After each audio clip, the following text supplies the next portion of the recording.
The gentleman from the bank asked me how I liked my $2 million, and I was still in my nightgown with my hair pinned up with a laundry peg. That was the first absurdity of that morning. I had just finished my tea, the weak kind my doctor insists on instead of coffee, and was rinsing the cup when the phone rang. I almost didn't pick up. At 76, you get tired of surveys and recorded voices telling you about amazing offers for seniors. Mrs. Holdston? The voice was male, polite, trained. This is Daniel from First New England Bank. I'm calling to verify your recent loan.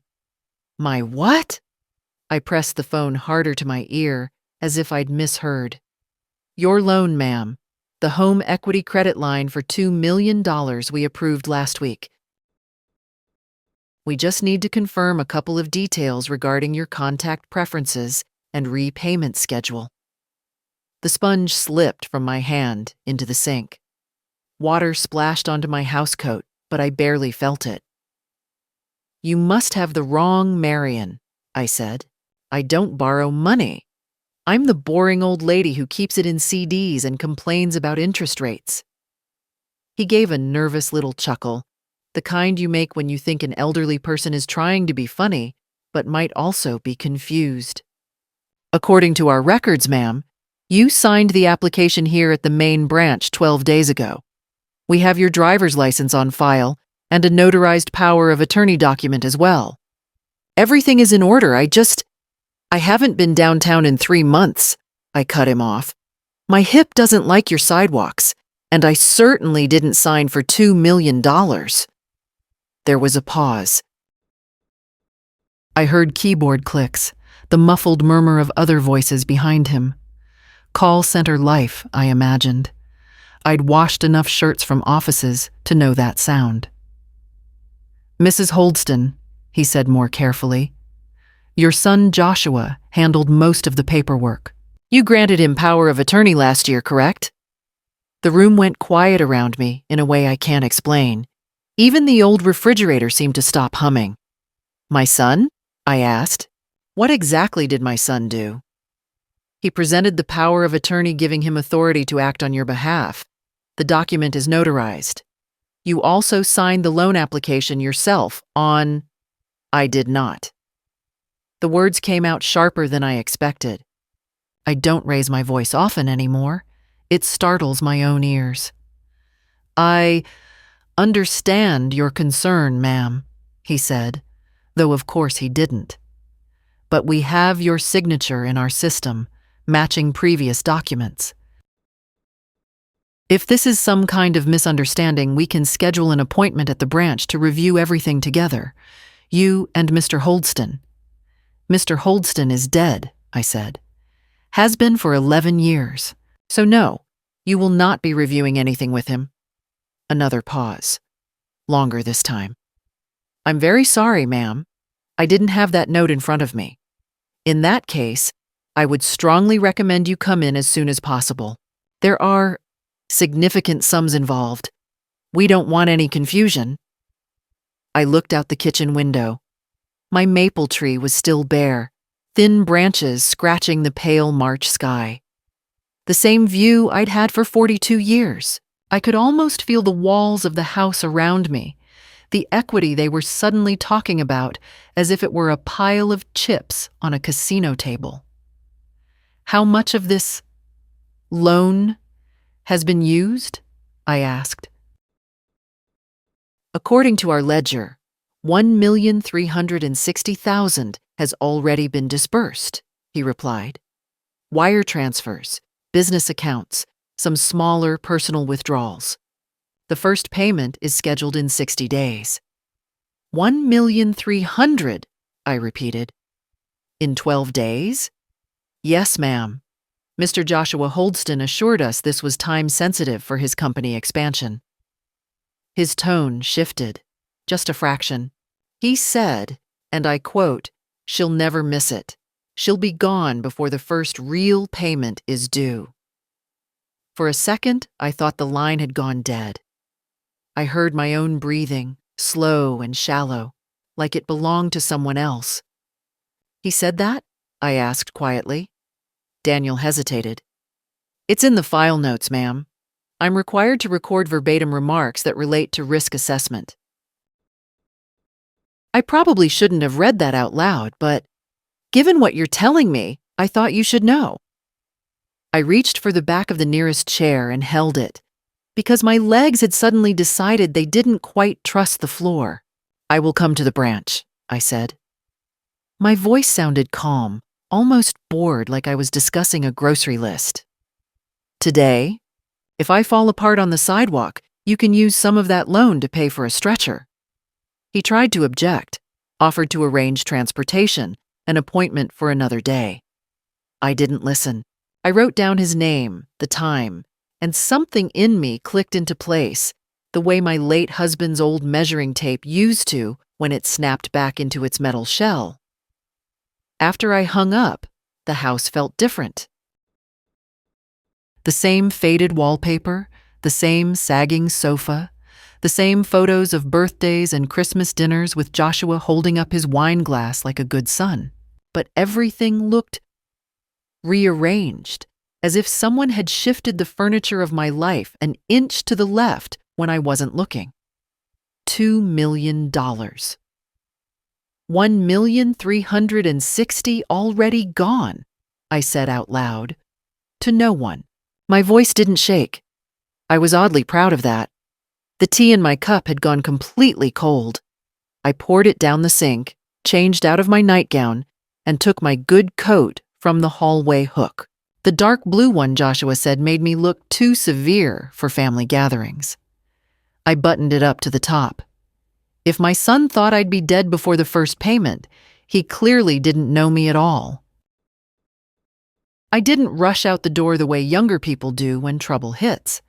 At my age, you move deliberately, not out of weakness, but because it is the only way to stay in control. I sat down first, put on my sturdier shoes, folded a scarf into my coat pocket, and wrote a note to myself with the bank officer's name. These small rituals calm the mind. When the world tilts, you steady it with order. Before leaving, I called Joshua. I told myself it was because a mother should give her child a chance to speak before she walks into a bank with accusations. But the truth was simpler. I wanted to hear his voice.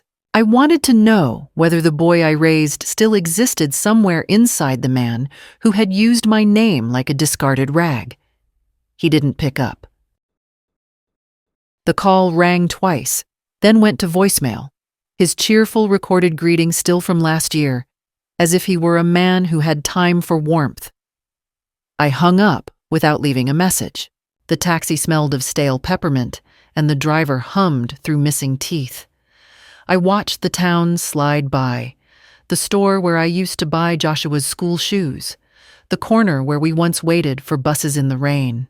Every memory felt like it belonged to someone else now, or perhaps to a softer life I no longer recognized. When the taxi turned toward the glass front of the bank, I felt the quiet inside me settle deeper. Banks are strange places. They treat you like a fragile vase until they need your money. Then suddenly you're sturdy enough to carry the world. When I walked into the lobby, a young woman in a navy blazer smiled at me with that mixture of politeness and pity reserved for the elderly. Her name tag read Claire. I told her who I was and who I needed to see. Her smile faltered just a fraction, the way people react when they realize the old woman in front of them isn't here to deposit a birthday check. She led me to a glass-walled office where Daniel, the man from the phone, rose from his chair too quickly, knocking a pen to the floor. "Mrs. Holdston, thank you for coming on such short notice," he said, smoothing his tie with nervous fingers. He looked younger than I'd imagined, with a face still soft from lack of real disappointment. He slid a stack of papers toward me. "This is the loan file. Here is your signature." The page showed a slanted version of my name, similar enough to mine to fool a stranger, but not the woman who had written grocery lists and condolence notes for 5 decades. "My hand is steadier than people think," Joshua forgot that. That's not mine, I said. My voice didn't rise. It didn't need to. He nodded slowly, as though agreeing might make the situation disappear. Behind the hesitation in his eyes, I saw calculation. Banks don't like mistakes that cost millions. We also have the power of attorney document, he said, opening another folder.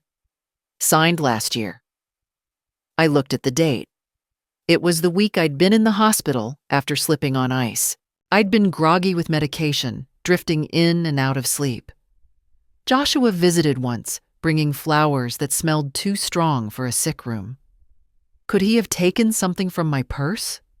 A copy of my signature from an old passport? The thought dried my mouth. Did anyone verify the signature at the time? I asked. Your son provided your identification, he said, and the notary confirmed everything. I felt an odd stillness, as if the air had thickened. Give me the notary's name. He hesitated again. Mrs. Holdston, this might be better handled with legal counsel. I asked for the name, I repeated. Age may soften the skin, but not the spine. He wrote it down on a slip of paper and pushed it toward me. A name I recognized faintly. A man who'd done the closing paperwork when Joshua bought his last house. The same house he told me he could barely afford. The same house I had quietly helped him save when he fell behind. Daniel shifted in his seat. If this was done without your consent, we will need to escalate the matter. It could have significant consequences. For whom? I asked. For everyone involved. Outside the glass walls, people moved about their business, opening accounts, depositing checks, living ordinary days. Inside that little office, mine had tilted into something else entirely. I folded the papers neatly, slid them into my bag, and stood. I will return with an attorney, I said. Do nothing with that account until then. Daniel swallowed hard. Yes, ma'am. As I walked out of the bank, the wind caught my coat and lifted it slightly behind me. It felt almost like someone's hands at my back, steadying me the way my husband once did. But he was long gone. The steadiness now came from somewhere else, somewhere deeper. For the first time in years, I wasn't just moving through my days. I was moving toward something. The paper with the notary's name felt heavier in my pocket than it should have. I walked slowly down the bank steps, letting the chill air clear my head. The street smelled of exhaust and wet pavement, and people hurried around me the way they always hurry past an older woman, as if time presses only against their backs, never ours. I didn't go home right away. Instead, I sat on a bench near the bus stop, watching the early afternoon sun try its best to break through the gray. I needed the world to settle before I did anything else. When my hands stopped trembling, I dialed Joshua again. This time he answered after 2 rings, his voice clipped, impatient.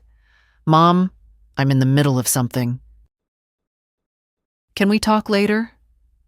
There was a sound in the background. People, maybe, or office machines. But all I heard was the shift in him, the way sons sometimes change when they believe they've reached a higher floor in life than the one their mother stands on. I just came from the bank, I said. Silence. Not long, but long enough for me to feel the truth in it. What were you doing there? He asked. Not concerned, not curious, defensive. I was looking at a signature that isn't mine, and a power of attorney I never signed, and loan documents bearing my name. The background noise stopped abruptly. Perhaps he'd stepped into the hall. Mom, listen. This is exactly why I didn't want you wrapped up in this.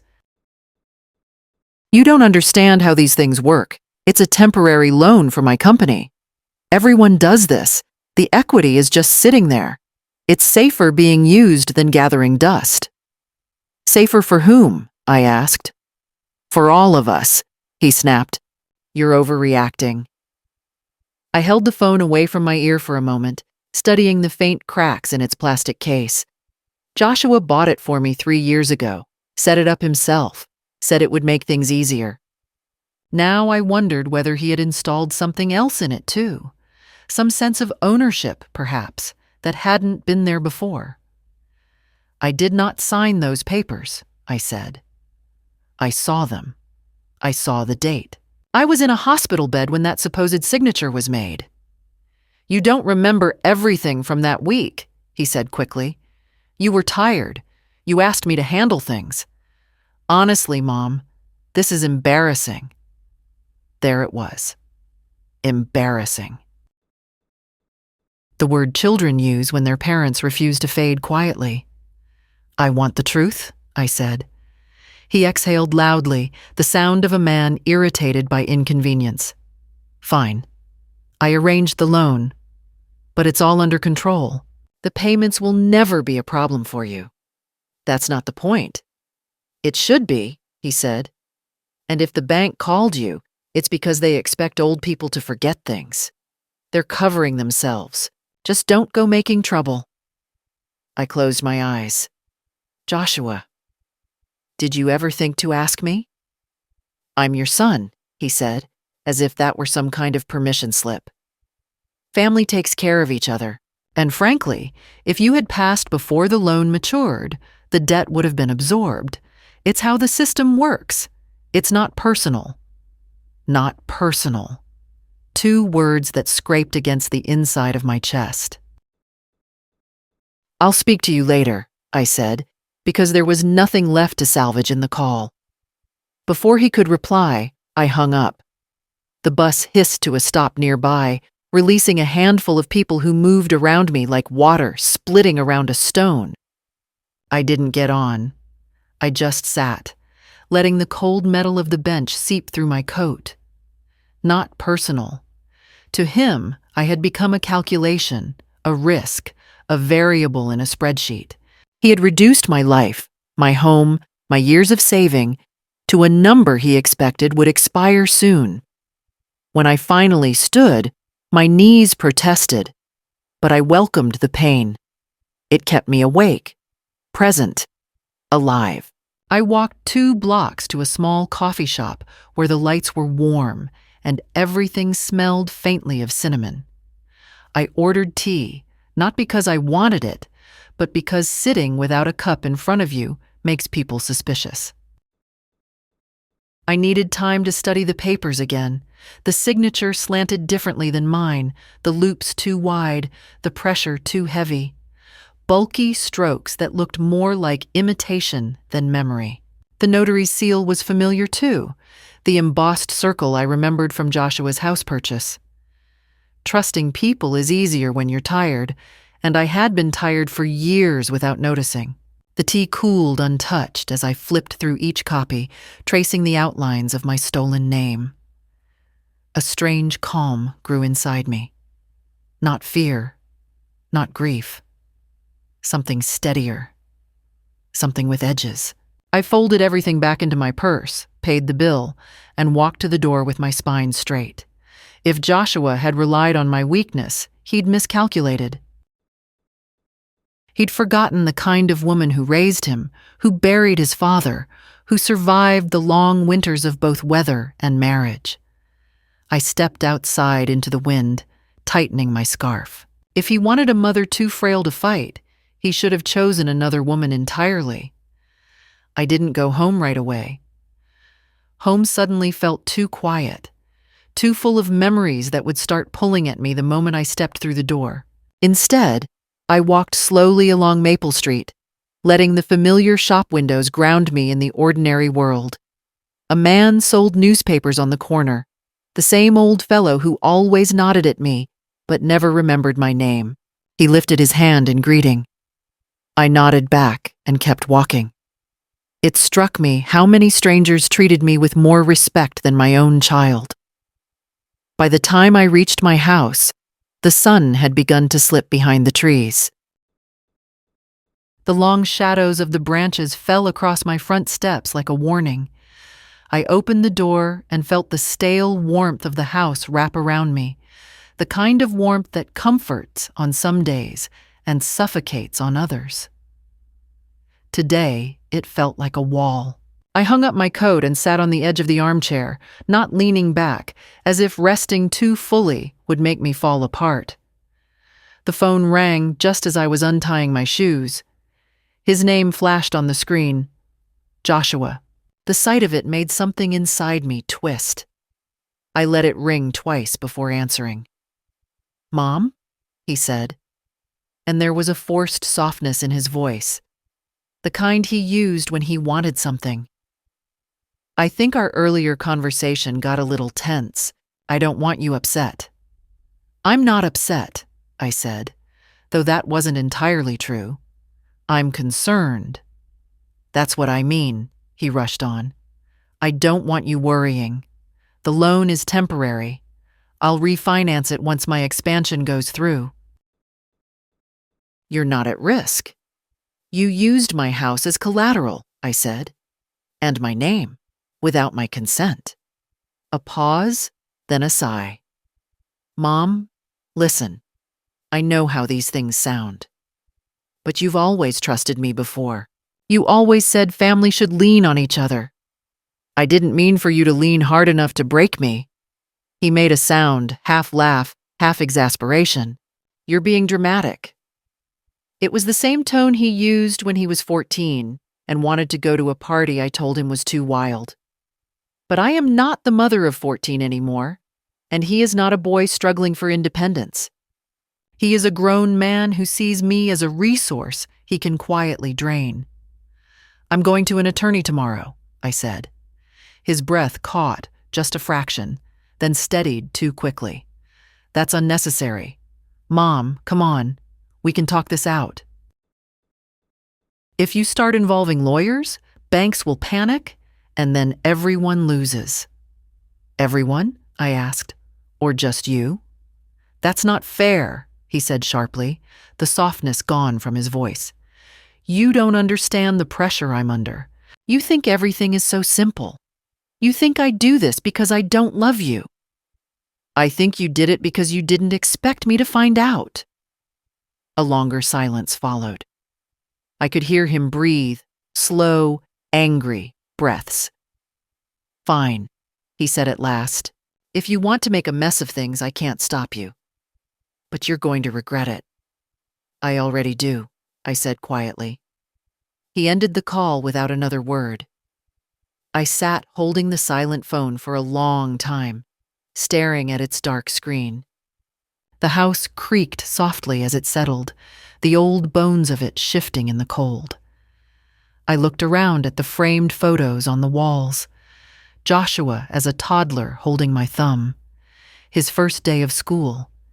His high school graduation. I'd always thought those pictures proved something about our bond. Something lasting. Now they felt like evidence of a different story, one only I remembered. Night fell slowly, filling the rooms with a bluish dimness. I turned on the lamp beside the couch, but its yellow glow made everything look older, including me. I caught sight of myself in the mirror above the mantel. My face looked as it always had, creased, calm, familiar. But my eyes were different. They were watchful, cautious, as if waiting for the next blow. Around 8, the doorbell rang. I wasn't expecting anyone. When I opened the door, my neighbor Lily stood there holding a small container of soup. "You didn't come to the community potluck today," she said. "I thought you might like something warm." Her kindness almost undid me. "Thank you," I said, taking the container. I wasn't feeling quite myself. She studied my face with the gentle suspicion of someone who has learned that older women rarely admit the truth on the first try. "If you need anything," she said, "I'm right across the street." After she left, I set the soup on the counter and stood there, staring at it. It was such a small thing, a neighbor's gesture, and yet it reminded me how badly I had accepted the unacceptable from my own son. I heated the soup, ate half of it, and found I couldn't taste a thing. Later, in bed, I lay awake listening to the faint hum of the house. My husband used to say the house breathed with us, kept us steady. Now it felt as if it was listening, waiting for me to decide who I was going to be in the face of what my son had done. When I finally closed my eyes, a thought settled like a stone in my chest. If they wanted me quiet, they should have left me with nothing to lose. I woke before dawn, the kind of waking that happens not because you rested enough, but because your mind won't let your body stay still any longer. The house was dark and quiet, except for the faint ticking of the clock in the hallway. I used to find its sound comforting. This morning it felt like each tick was counting down to something I couldn't yet name. I made tea and sat at the kitchen table with the loan documents spread out in front of me. They were cold to the touch, as if the paper itself wanted nothing to do with the truth printed on it. I studied the signature again, the loops too loose, the downward slant too heavy. Joshua had always signed with a tight, almost cramped hand, but he'd never paid attention to mine. He must have thought a flourish was enough to fool a mother's eye. It wasn't. The notary's name stared at me. Leonard R. McKinley. I remembered him vaguely from Joshua's last purchase. Quiet, balding, polite. He'd shaken my hand that day, thanked me for being such a supportive parent. Strange how compliments sour when you see what people are willing to certify. By 8 o'clock I had dressed, combed my hair, and found an old folder of my authentic signatures, passport copies, mortgage papers, my husband's will. I tucked them into my purse and left the house. The morning was cold enough to sting my cheeks, but I welcomed the sharpness of the air. It made everything feel clearer. McKinley's office was in a squat brick building near the courthouse, the kind of place where people went to sign divorce filings or property agreements. The waiting room smelled faintly of toner and old coffee. A receptionist with tired eyes asked if I had an appointment. I told her no, but my voice must have held something that suggested I wasn't leaving. She nodded and told me to wait. When McKinley appeared, he looked almost exactly as I remembered, except older. His shoulders rounded as if he were carrying more than just years. He shook my hand again, but this time his palm was sweaty. I didn't bother with pleasantries. I took out the copy of the power of attorney and placed it on his desk. "Did I sign this?" I asked. His eyes flicked from the paper to my face, and I saw the moment he realized I already knew the answer. "Mrs. Holdston," he began, clearing his throat, "I process many documents. I rely on the information provided to me by clients. Did you see me sign this?" I repeated. He shifted in his chair. "Your son assured me that you had authorized it." He brought identification. The signature matched what was on file from previous transactions. I had no reason to question. "I was in a hospital bed that week," I said quietly, sedated, disoriented. I could barely lift a spoon, let alone sign legal documents. He opened and closed his mouth, the way people do when they search for a justification that hasn't yet been invented. "Your son told me you were too unwell to come in, but fully aware of the arrangement. He said you wished to make things easier for him in the future." "Did he?" I said. "And you never thought to call me?" He looked down. "It's not common practice when the family assures." "Family is precisely who you should question," I said, more sharply than I intended. "They are the ones with the most to gain." A flush crept up his neck. "Mrs. Holdston, if there has been a mistake—" "There wasn't a mistake," I said. "There was a fraud, and you helped it happen." He raised both hands slightly, palms outward, as if I might lunge across the desk. I did my due diligence. I followed procedure. If your son misled me, I had no way. No way, I repeated slowly, except by picking up a telephone. He swallowed hard. His gaze drifted to the window, where a pair of pigeons pecked at crumbs on the ledge. What are you planning to do? I took the folder of my authentic signatures from my purse and placed them beside the forged one. The differences were glaring. Rounded loops versus tight strokes. Balanced letters versus a slanted mess. I'm going to an attorney, I said. I'm going to the bank. I'm going to the State Financial Crimes Division, and I'm going to bring every piece of evidence I have. He sagged back into his chair.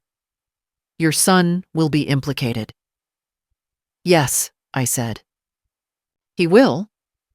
There was no satisfaction in saying it. Only the steady calm of a woman who had been pushed too far. As I left his office, I felt something shift inside me. Not anger, not fear, but purpose. A quiet, determined purpose that settled into my bones like warmth after a long chill. I walked down the steps and into the sunlight, with my purse held close, the documents inside rustling like whispered truths. Joshua had wanted to use my silence. He had forgotten I had a voice. The attorney's office smelled faintly of old carpet and lemon polish, the scent of a place where people come to admit they can no longer handle their troubles alone. I sat in the waiting room with my purse on my lap, hands folded, feeling like a schoolgirl called to the principal's office. Except this time, I wasn't the one who had done anything wrong. When Mr. Carter finally came out to greet me, he was younger than I expected. 40s, clean-shaven, with a face that still believed in fairness. He shook my hand firmly, then guided me into his office. I liked that he didn't speak to me slowly or loudly, the way people sometimes do with the elderly. He simply assumed I had all my faculties, which I appreciated more than he knew. Tell me everything, he said. So I did. The bank call. The forged signature. The power of attorney I never signed. Joshua's cold voice insisting I was overreacting. Carter didn't interrupt, didn't frown or sigh the way some professionals do when they think an older person is exaggerating. He simply listened, pen moving quickly across a yellow legal pad. When I finished, he examined the copies I'd brought. He held my authentic signatures beside the forged one, his brow tightening.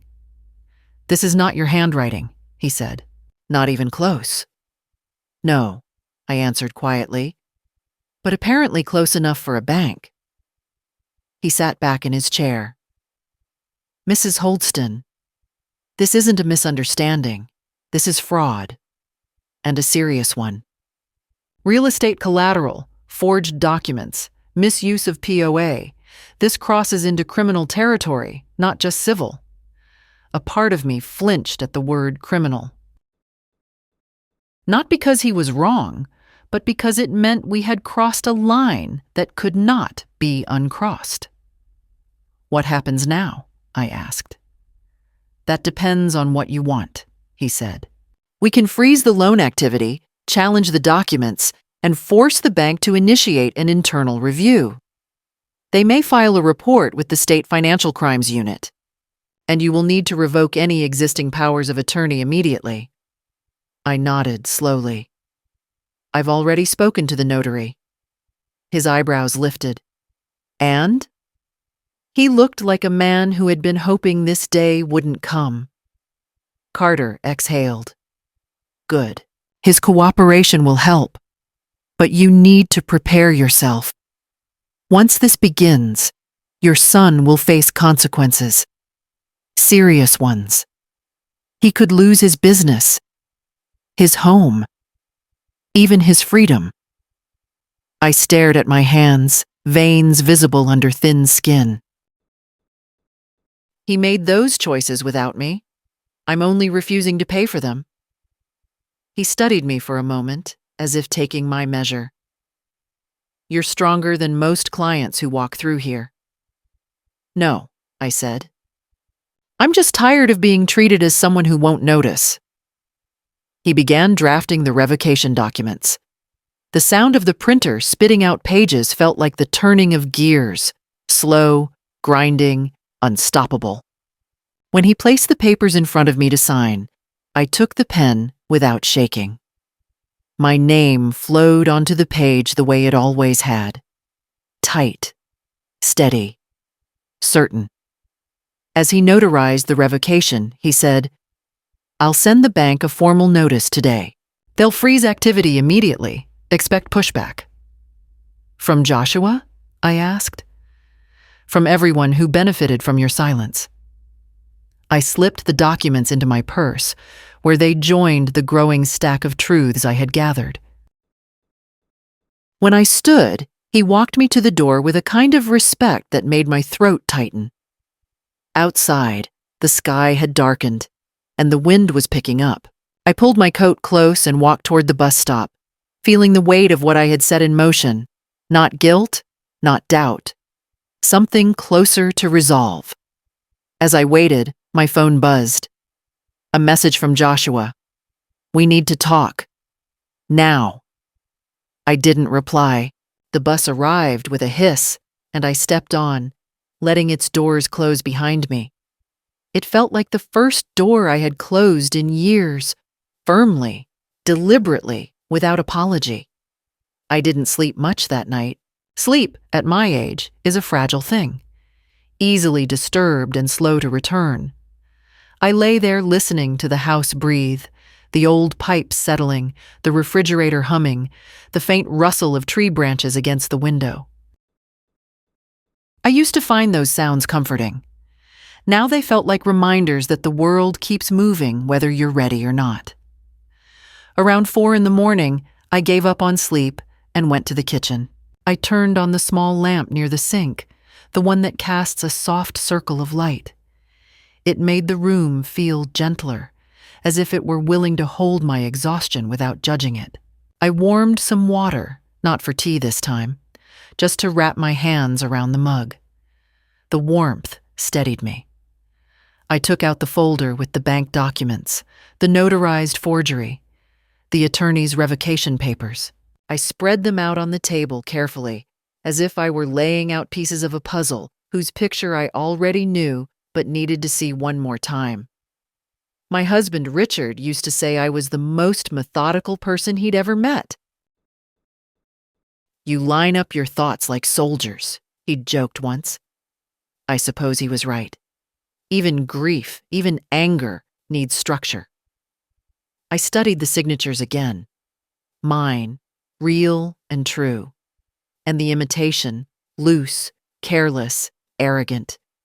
It struck me then that Joshua had not only stolen from me, he had underestimated me. He had counted on my age, my softness, my long habit of forgiveness. He had built his crime on the assumption that I would simply shake my head, sigh, and let it go. That was his real mistake. As dawn finally began to creep into the sky, I called the Financial Crimes Division. The woman who answered spoke briskly, with the tone of someone who handled complicated things before breakfast. I explained the situation, answered her questions, and sent the scanned documents as she requested. She didn't offer sympathy. That wasn't her job. But she did say, "You were right to report this immediately, ma'am. It's serious." When I hung up, a sense of calm washed over me. Not relief. Relief comes when something is finished, and this was far from finished. But there was clarity, the kind that comes when you finally stop pretending something isn't broken. Around noon, a soft knock sounded at the door. I opened it to find my granddaughter Emma standing there, hair pulled back, a worried crease between her eyebrows. She didn't call often, but she came when it mattered. She held a bag with pastries and a thermos of hot chocolate. "Grandma," she said softly, "Dad's in a panic. He says you're making wild accusations. He says you're confused." I felt a strange tenderness toward her. Not pity, not sorrow. Just tenderness, born of knowing she was caught between loyalty and truth. "Do I seem confused to you?" I asked. She looked at me for a long moment. "No," she said. "You seem tired and hurt and very sure." "I am sure," I said. "Your father forged my signature. He stole from me. He put my home at risk." She exhaled shakily. "I knew something was wrong. He's been acting strange for months." "But he's my dad, Grandma. I didn't want to believe—" "You don't have to choose," I said gently. "Not yet. Life will sort some things for you on its own." Emma set the pastries on the table and sat beside me. She didn't ask for details, and I didn't burden her with them. It was enough that she was there, her presence quiet and warm, like a reminder that not everything in my family had rotted at the core. Before she left, she hugged me tightly, tighter than she ever had before. "If you need me," she whispered, "I'm here. I won't tell Dad I visited." "I know," I said, and I meant it.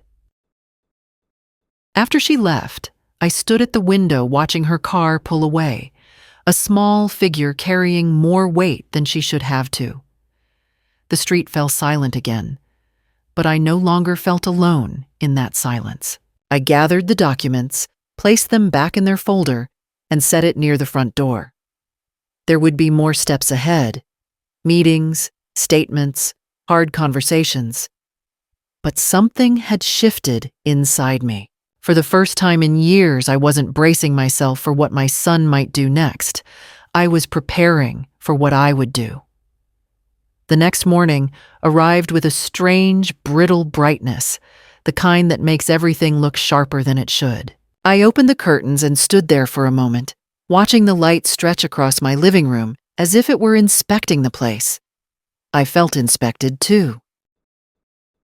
Ever since I filed the report, a part of me had been waiting for the world to react, as if the air might shift or the ground tilt in acknowledgement of what had been set in motion. But the world remained indifferent, and that somehow made my resolve feel even heavier and more solid. Around 10, the phone rang. I almost didn't answer because I expected Joshua again, but it was someone from the bank's fraud department, a woman named Marlene. Her voice was calm, professional, and without a trace of condescension, which already made her stand out from most people who talked to me about financial matters. She asked if I could come in that afternoon to review additional documents. Her tone suggested this wasn't merely a courtesy, it was part of a formal process that couldn't be delayed. I agreed. I spent the next hour gathering everything: statements, correspondence, the copies from the notary's office, even old utility bills that showed my signature. When I placed the folder on the table, I noticed how thick it had become. My life, condensed into paper trails and ink, now serving as evidence against my own son. I took a deep breath and reminded myself that truth doesn't become less true just because it hurts. At the bank, Marlene greeted me in the lobby and walked me to a room with frosted glass walls. She explained that their internal review had officially begun, and they had contacted their legal department to assess the implications. Her words were careful, but I could tell she was choosing them the way a surgeon chooses instruments. When she showed me the withdrawals, the wire transfers, and the business accounts where the money had been routed, I felt the room tilt slightly.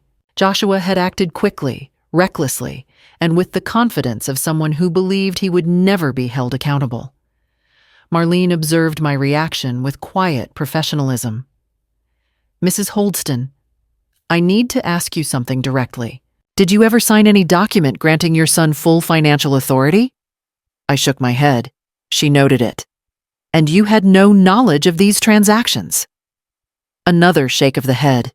Her pen moved swiftly. I felt as though every word I spoke tightened a net around my son, but I reminded myself that he had woven the ropes long before I touched them. When the review was complete, Marlene handed me a copy of the official freeze order. "This protects your assets until the investigation is closed," she said. "It also prevents further withdrawals from any account tied to your home or identity." Her eyes softened the slightest bit. "You acted quickly." "That matters." I left the bank with a steadier step than I expected. Outside, the air felt cooler, or maybe my skin had warmed from the tension finally lifting. I walked 2 blocks before my phone buzzed again. A long message from Joshua. He didn't apologize. He didn't explain. He demanded, "I need you to undo whatever you did. You're causing permanent damage. My partners are furious. If this continues, things will get ugly for everyone." Ugly. That was the word he chose, as if the ugliness hadn't already happened. As if ugliness were something I had created rather than uncovered. I didn't answer. I couldn't give him even that much. When I got home, I set the freeze order on the kitchen counter and let my fingers rest on it. The paper was cool, smooth, almost fragile, yet it represented something solid. The first official acknowledgement that I hadn't imagined any of this. Someone else, an institution, a system, saw what had been done and recognized it as wrong. I made tea and sat down in the living room, letting the quiet settle around me. But it wasn't the same kind of quiet as before. It no longer felt like something pressing down on me. It felt like space. A space where I could breathe, think, and prepare for whatever came next. Joshua believed he still controlled the narrative. He didn't understand that control shifts quietly, slowly at first, then all at once. And whether he knew it or not, the shift had already begun. The day after the freeze order, the air felt unusually still, as if the world were pausing to inhale before speaking again. I moved slowly through the house, watering plants, straightening cushions, wiping down the kitchen counter. Not because any of it needed doing, but because my body insisted on occupying itself while my mind worked in circles. I knew an explosion was coming. People like Joshua don't stay silent when consequences begin to touch them. Around noon, the explosion arrived in the form of pounding on my front door. Not a polite knock, not even an urgent one. Pounding, the way someone demands entry into a place where they believe they still hold authority. I opened the door only halfway. Joshua stood there with his jaw clenched, hair uncombed, eyes wild in a way I had not seen since he was a teenager. Behind him, his expensive car idled crookedly at the curb, a physical reminder of the life he had built on shaky foundations. "We need to talk," he said, pushing against the door as if I might be too feeble to resist. But I held it firm. His surprise flickered across his face. "You can say what you need to say from there," I replied. He swallowed, shoulders rising. "Mom, they froze my accounts, all of them. Payroll, operations, the expansion fund. Do you understand what that means? I have employees who expect checks. I have contracts that depend on liquidity. You should have considered that before you used my name," I said. He stared at me as though he didn't recognize the person in front of him. "I am trying to keep my business alive. You're acting like some stranger who wants to see me fail. You're my mother. Being your mother doesn't mean being your victim." His mouth tightened. There it is. The dramatic language again. Victim. Fraud. Criminal. Do you know how you sound? Like someone who has been fed bad advice. "I know exactly how I sound," I said. "Like someone who is finally seeing the truth." He ran a hand through his hair and began pacing the porch. "I can fix this. I can make everything right. I just need you to tell the bank you misunderstood, that you authorized the loan but forgot. They'll believe that. They wouldn't blame you. You're..." He hesitated, then forced a softer tone. You're older, Mom. People understand memory slips. It took everything in me not to recoil. My memory is fine. It doesn't have to be, he snapped. It just has to be believable. I felt the words land with a cold, direct weight. He didn't want my forgiveness. He wanted my complicity. He wanted my age to be a shield he could hide behind. No, I said. The word hung between us, so small yet so final. He froze, staring at me with disbelief hardening into something darker. No, he repeated. You think you can just say that and walk away? Do you know what you're doing to me? Yes, I said. For the first time, I think I do. He stepped closer, lowering his voice. People will come after me. Investors, creditors, the state. You're sending them all straight to me. If this blows up, I lose everything. My house, my company, my reputation. You risked all of those yourself, I said. I'm merely removing my name from your choices. His face twisted, not with regret, not with understanding, but with resentment so sharp it almost startled me. So that's it? You're choosing strangers over your own son? I'm choosing what is right, I said. He stared at me for a long time, as if searching for some softness he used to rely on, something he could press his thumb into until it yielded. But there was no softness left. Not for this. Not for him. Finally, he said, You'll regret this, almost in a whisper, though there was nothing gentle about it. He turned and stormed down the porch steps, slamming his car door so hard the window rattled. The engine roared, and he sped off, leaving the smell of exhaust behind him. I closed the door and leaned against it, letting the silence fill the space he had left. My hands shook slightly, but it wasn't fear. It was the force of realizing I had finally said something I should have said years ago. When I walked into the kitchen, the house felt different. Not lighter, not safer, but honest. As though it had been holding its breath alongside me for far too long.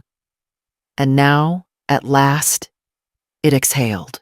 News travels in small towns the way smoke moves through old floorboards, quietly at first, then everywhere at once. By the third day after my confrontation with Joshua, I sensed a shift in the air around me. Neighbors lingered longer at their mailboxes. Cars slowed a bit when passing my house. No one said anything directly, but I could feel that people knew something was happening, even if they didn't know what. Trouble has a scent, and mine had begun to drift. Late that morning, I received a call from the state financial crimes investigator assigned to my case, a man named Franklin. His voice was steady, clipped, with the unhurried confidence of someone accustomed to complicated messes. He asked if I could come in to discuss several discrepancies they had uncovered. The tone he used made it clear that it wasn't a request. I agreed without hesitation. When I arrived at the government building, he greeted me with a polite nod and ushered me into a sparsely furnished office. A single window looked out onto a parking lot filled with gray cars. On his desk sat a stack of documents bound with a black clip, and I knew immediately they were mine, or rather Joshua's misdeeds, wearing my name like a stolen coat. Mrs. Holdston, he began, we've reviewed the materials you submitted, as well as the bank's internal records. What we're seeing is consistent with deliberate identity exploitation. He paused to let the words settle. Your son appears to have set up multiple accounts using the loaned funds. Some were transferred into business holdings, but others were moved to personal or unregistered accounts. Though I had braced myself, hearing it stated so plainly made my chest tighten. How much? I asked. He flipped a page. 1.3 million distributed already. The rest frozen. He looked at me carefully. Did you ever give him permission to act financially on your behalf? No, I said. Not once. He nodded and continued. The power of attorney appears fraudulent. The notary has admitted he did not witness your signature directly. We have opened a formal case. Your cooperation is essential, but this does mean your son will be facing serious scrutiny. I sat very still, not because I was unsure, but because moments like this require stillness. They require clarity. I understand, I said. I am not here to protect him from consequences. I am here to protect what is mine. He studied me for a beat, perhaps expecting tears, perhaps expecting hesitation. When neither came, he resumed outlining the investigation. He explained that they would subpoena Joshua's financial records, interview the notary again, examine the original documents, and notify the bank of their next steps. His voice carried no judgment, just procedure, and I found a strange comfort in that. Procedure is colder than family, but more reliable. When he finished, he folded his hands. I want to prepare you, he said gently. People in your position sometimes experience pressure from family, attempts to manipulate or dissuade them. I've already experienced that, I said. He nodded with a faint, knowing expression. Then you may understand why I'm telling you. Do not waver. After the meeting, I walked outside into the crisp air and felt something loosen inside me. Not because I was glad. That would be a cruel misunderstanding of what any mother feels in such circumstances. It was something quieter, a recognition that truth had finally taken on a shape outside my own tired explanations.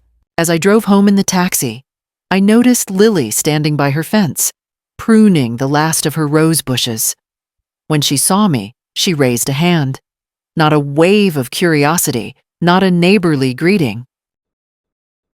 Something more like a wordless check-in, a silent, "Are you all right?" I gave a small nod, just enough for her to see. She nodded back, returning to her roses as if we had spoken an entire conversation.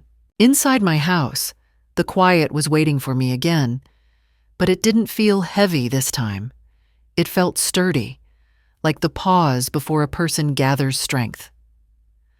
I set the investigator's card on the table and traced the embossed letters with my finger. My hands were steady. Joshua had always imagined I was a soft place to fall. He had never imagined I might also be a hard place to land.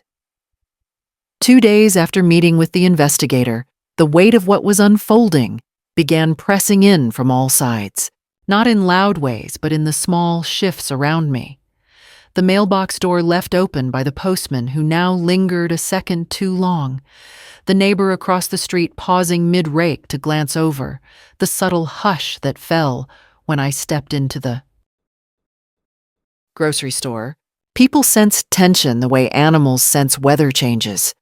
They didn't know details, but something was clearly spiraling around the Holdston family, and whispers move faster than truth. That afternoon, as I was folding laundry, a task that always soothed me because it required order and quiet repetition, the doorbell rang. Not pounding this time. A single deliberate press. I hesitated before answering, hoping it might be Lily or Emma. But when I opened the door, Joshua stood there, his shoulders hunched, his expression drained of the bravado he carried like a second skin. He looked older than he had a week ago, tired in a way that had nothing to do with sleep. "Mom," he said softly.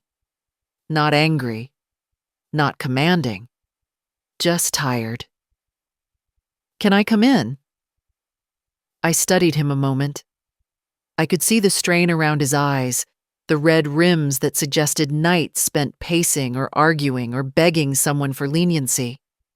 Against my better judgment, I stepped aside and let him in. He walked to the living room like a man approaching a witness stand. He didn't sit until I did. That alone told me how much ground had shifted. "They came to my office," he began. "The investigators. They took files, hard drives, asked questions in front of my staff." His fingers twitched, and he clasped them together. "Mom, I'm in real trouble." I didn't answer immediately. I waited. He needed to speak, and I needed to hear the shape of his truth before offering any of mine. "I know I made mistakes," he said, "but you have to understand. I was desperate. The expansion wasn't going as planned. Investors were pulling back. I thought the loan would carry us through. I thought—" His voice cracked briefly. "I thought I could handle it." "You thought I wouldn't notice," I corrected gently. He looked away, jaw tightening. "I thought you'd be okay, that you didn't need the equity, or the house, or—" He faltered. "I didn't think you'd fight this hard." That was the first honest thing he'd said in months. "Joshua," I said, "you didn't borrow money. You stole it. You signed my name. You lied to a bank. You used my age as your shield." He ran both hands through his hair, a defeated motion. "I know, and I'm sorry. I truly am. But they're talking about charges. Real charges. If you withdraw your complaint—" "I didn't make a complaint," I said. "I told the truth. The bank and the state acted on it." He stared at me as if hearing a foreign language. "But you could tell them you misunderstood. That it was a family agreement." "I won't lie for you," I said. His face twisted, frustration and fear tangled together. "Mom, this could ruin my life." I let out a slow breath. "You ruined parts of mine long before this. I just didn't let myself see it." He shook his head, pacing now. "So that's it? You want me to go to jail? Lose everything?" "I don't want anything for you," I said. "I'm no longer responsible for what you choose." He stopped pacing. He looked at me with something raw and wounded, but beneath it, still, that familiar expectation that I would bend, soften, rescue. "Dad would never have let this happen," he said bitterly. I met his gaze. "Your father never thought you capable of this. Neither did I. But here we are." The silence that followed was heavy enough to touch. He sank into the chair across from me and rubbed his face with both hands. "I'm scared," he whispered. For a moment, my heart tightened the way a mother's heart does, because fear in a child, even an adult child, still awakens something instinctive. But I held my ground. This fear was not mine to soothe. He had created the monster. I would not defend him from its shadow. "You should be," I said quietly. "Fear is what keeps people from crossing certain lines. The lines you crossed without hesitation." He exhaled shakily, defeated. "So you won't help me?" "I am helping you," I said. "Just not in the way you want." He looked confused.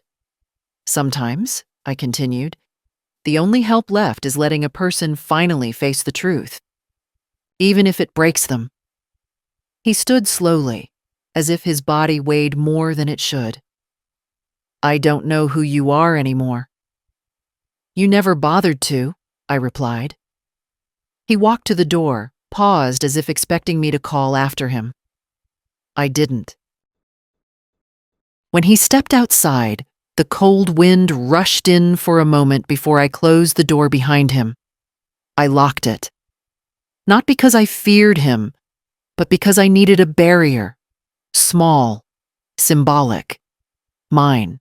The house settled into quiet again, but not the quiet of loneliness. This was the quiet of a storm passing over someone who has chosen, finally, not to lie down in its path. The next few days unfolded with the strange, suspended quality of a winter morning when the sky threatens snow but refuses to commit. Everything felt muted, tense, waiting. I moved through my routines, watering the plants, checking the mail, folding laundry. But each action felt like placing one foot carefully on uncertain ice. I knew something heavier was coming. I just didn't know when. It arrived on a Thursday afternoon, not with noise or knocking, but with a quiet envelope slipped into my mailbox. The return address was the state investigator's office. I stood on the porch a long moment before opening it, as though the paper might burn if handled too quickly. Inside was a notice informing me that the inquiry had advanced to a formal investigation. Subpoenas had been issued. Joshua's business accounts, personal accounts, property titles, even his communications with the notary, all of it was now under review. I traced the printed lines with my fingertip. It felt both unreal and unavoidably real, like stepping into a story I never asked to be part of. I went back inside and made tea, though I barely tasted it. The quiet of the house felt different again, not the heavy silence of betrayal, not the steady silence of resolve, but the crisp, expectant silence before truth finally reveals its full weight. I sat in my armchair and let the steam drift upward, warming my face. I wondered whether Joshua had received his own envelope yet, whether he had opened it alone or in front of someone who might witness his unraveling. Around 3, my phone buzzed with a text from Emma. "Dad's a wreck. He won't say why. Just keeps pacing and muttering. Should I come over?" I stared at the message for a long moment. The part of me that still ached for my son wanted to respond with softness. But softness had become a dangerous indulgence. "Not today," I typed. "You need to stay clear of this until the truth settles." She sent back a simple heart. It hurt to see it.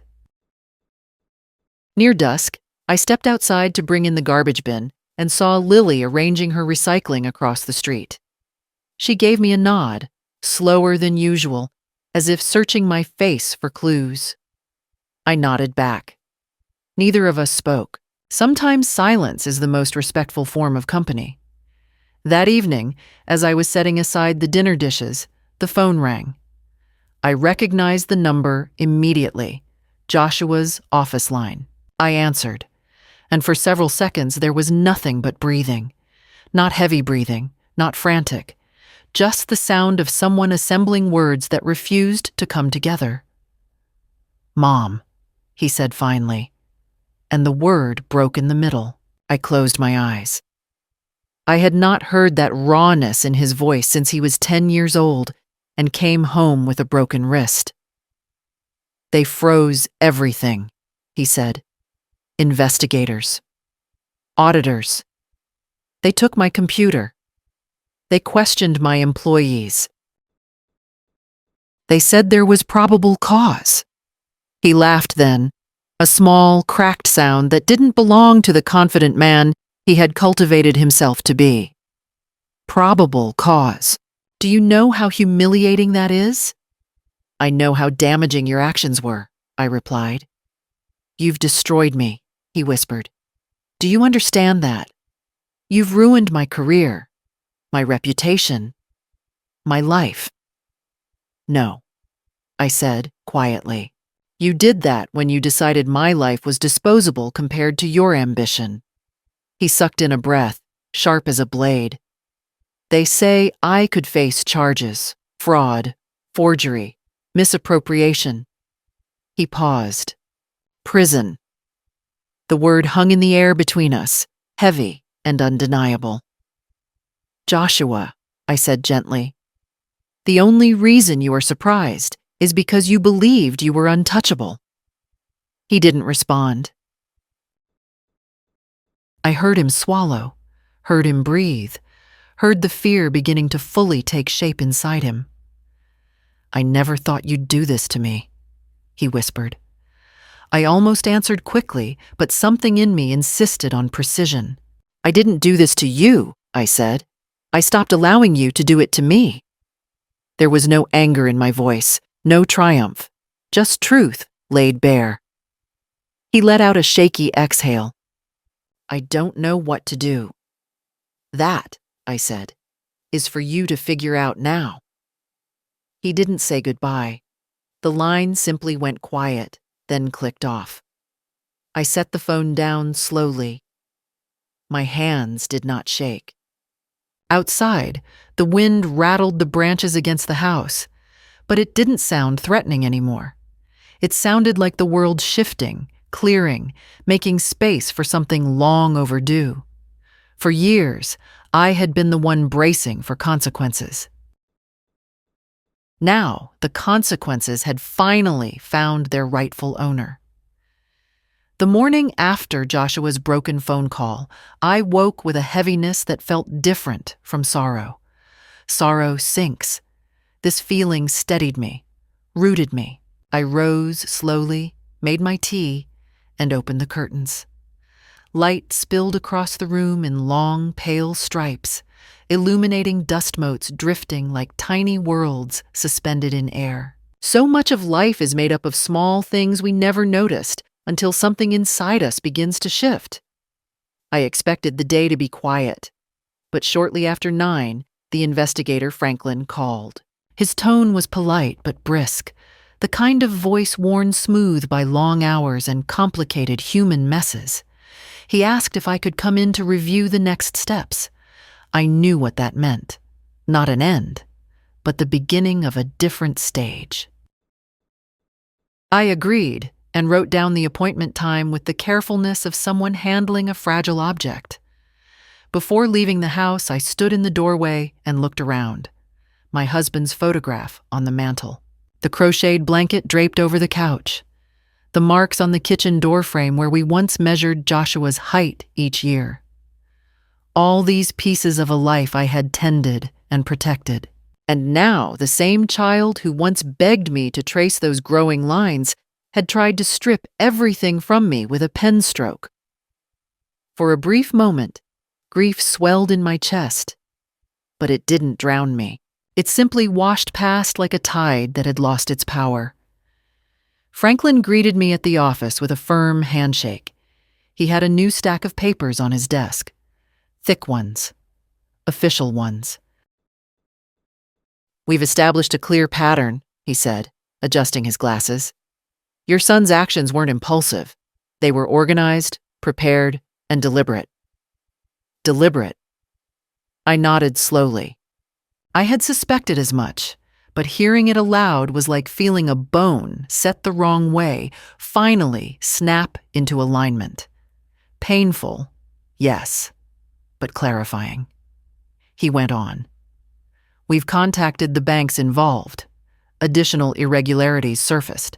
Your son redirected funds to accounts under alternate business names that appear to be shell companies.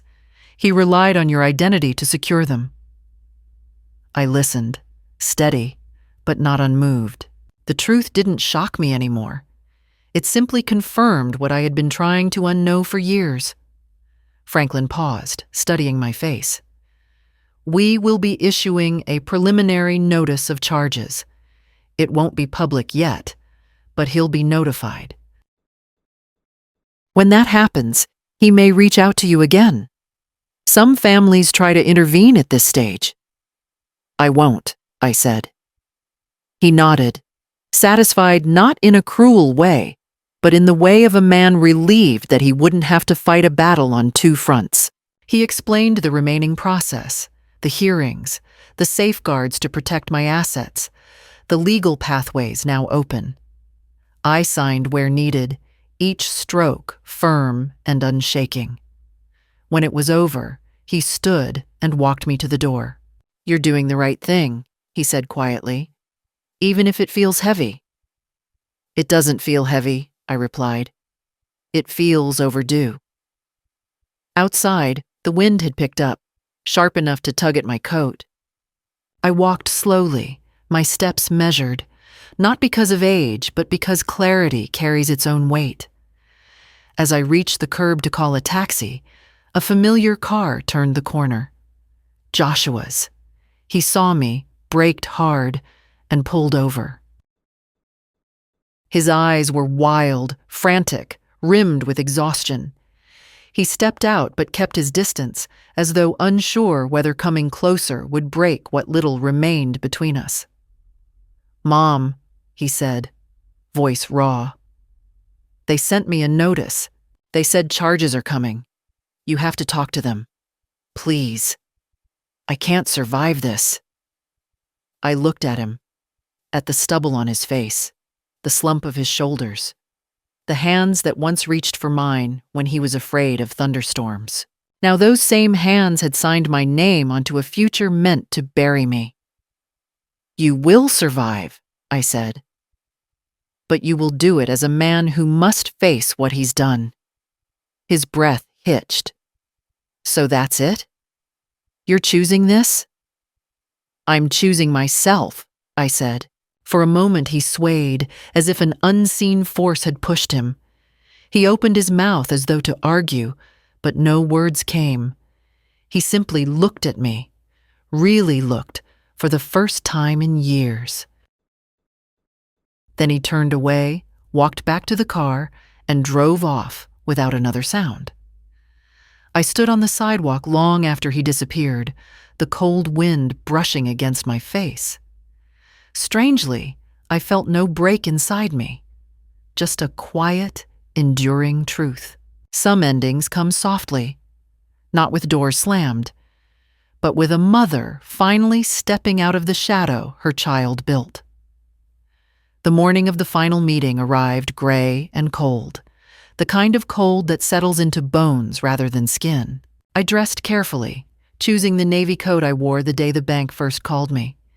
It felt almost ceremonial, as if I were closing a circle I had never meant to draw. I pinned my hair, slipped the folder of documents into my bag, and stood for a moment in the silent hallway. The house seemed to watch me, steady and awake, as though it, too, knew this was the last step. At the attorney's office, the conference room was already occupied. Franklin sat at one end of the table, Mr. Carter beside him, and a bank representative across from them. The air felt tight, formal, heavy with the quiet hum of fluorescent lights. A chair waited for me, and beside it another, empty for the moment. Joshua arrived 5 minutes late. His entrance was not dramatic. If anything, it was painfully small. He looked worn down, his confidence stripped to something raw and trembling. When he sat beside me, I felt the faint, familiar scent of his cologne, the one his father used to wear. A strange ache passed through me, soft but undeniable. Franklin began the meeting. His tone was professional, but not unkind. He outlined the findings, forged signatures, falsified documents, misappropriated funds. A clear, methodical recounting of a man's choices laid bare. Joshua kept his eyes on the table, his fingers tapping against his knee, a nervous rhythm entirely new to me. When Franklin finished, he turned to me. "Mrs. Holdston, this is your opportunity to make any statement you wish before we proceed." The room was so quiet, I could hear the faint buzz of the heating vent. I folded my hands in my lap, surprised by how steady they felt. "I have nothing to add," I said. "Everything that needed saying has already been said." Joshua finally looked at me then. His eyes were wet, but not with the tears of a child seeking forgiveness. These were the tears of a man who had reached the far edge of his own making. "Mom, please," he whispered. "If there's anything left in you that cares about me, tell them I'm not a monster." I met his gaze, and for the first time since this began, I saw him clearly. Not as the boy I raised, not as the man who betrayed me, but as a person standing in the wreckage of his own decisions. "You're not a monster," I said quietly. You're a man who believed he could take without consequence. And you are learning that consequences don't disappear just because you look away from them. He flinched, and for a moment I thought he might speak again, but he didn't. He only nodded, a small, broken acknowledgement. The bank representative confirmed the loan would be reversed, the collateral restored to my name, and all fraudulent documents formally voided. Carter ensured every detail was airtight. Franklin outlined the next procedural steps for Joshua: hearings, interviews, assessments.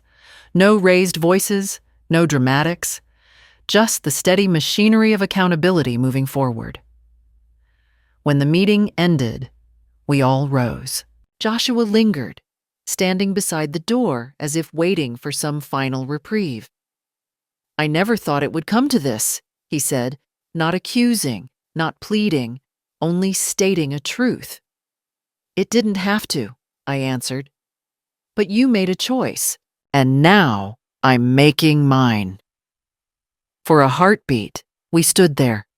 Two lives connected by blood, but separated now by something deeper than distance.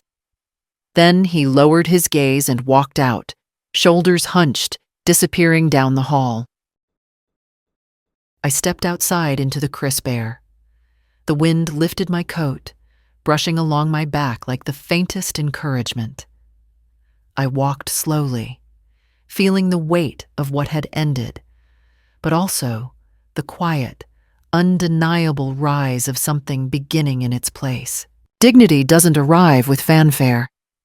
It returns quietly, like a bird finding its way home after a long winter. When I reached my house, I unlocked the door, stepped inside, and let the warmth greet me without apology. For the first time in a long time, I felt entirely within my own life again, entirely its keeper, entirely its protector. If you've walked through something like this, or you know someone who has, share your thoughts. Someone out there might finally feel less alone.